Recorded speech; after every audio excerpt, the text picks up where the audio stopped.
Let's read Proverbs 13. A wise son accepts his father's discipline, but a scoffer does not listen to rebuke.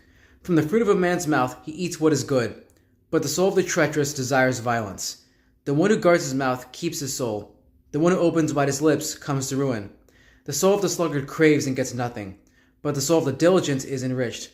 A righteous man hates a lying word, but a wicked man acts odiously and is humiliated. Righteousness guards the one whose way is blameless, but wickedness subverts the sinner. There is one who pretends to be rich, but has nothing. Another pretends to be poor, but has great wealth.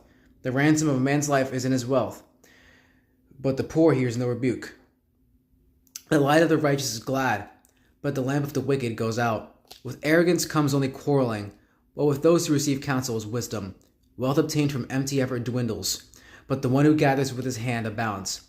Hope deferred makes the heart sick, but desire fulfilled is a tree of life. The one who despises the word will be in debt to it, but the one who fears the commandment will be rewarded. The instruction of the wise is a fountain of life, to turn aside from the snares of death. Good insight gives grace, but the way of the treacherous is unrelenting.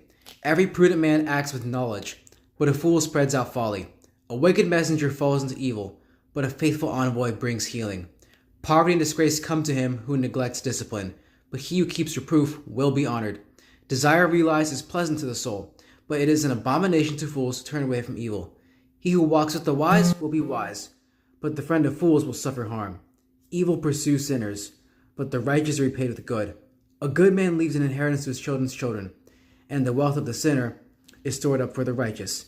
Abundant food is in the fallow ground of the poor, but it is swept away by injustice. He who holds back his rod hates his son, but he who loves him disciplines him diligently. The righteous eats to the satisfaction of his soul, but the stomach of the wicked lacks. This is the word of God. Remember that a man of God will have his soul satisfied by the Lord. Nothing in this world will ever satisfy you. It is all vain.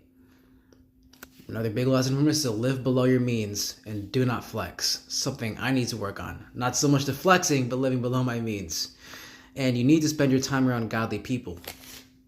If you're surrounded by fools, you will become the next fool. If you're surrounded by wise men, you'll become the next wise man.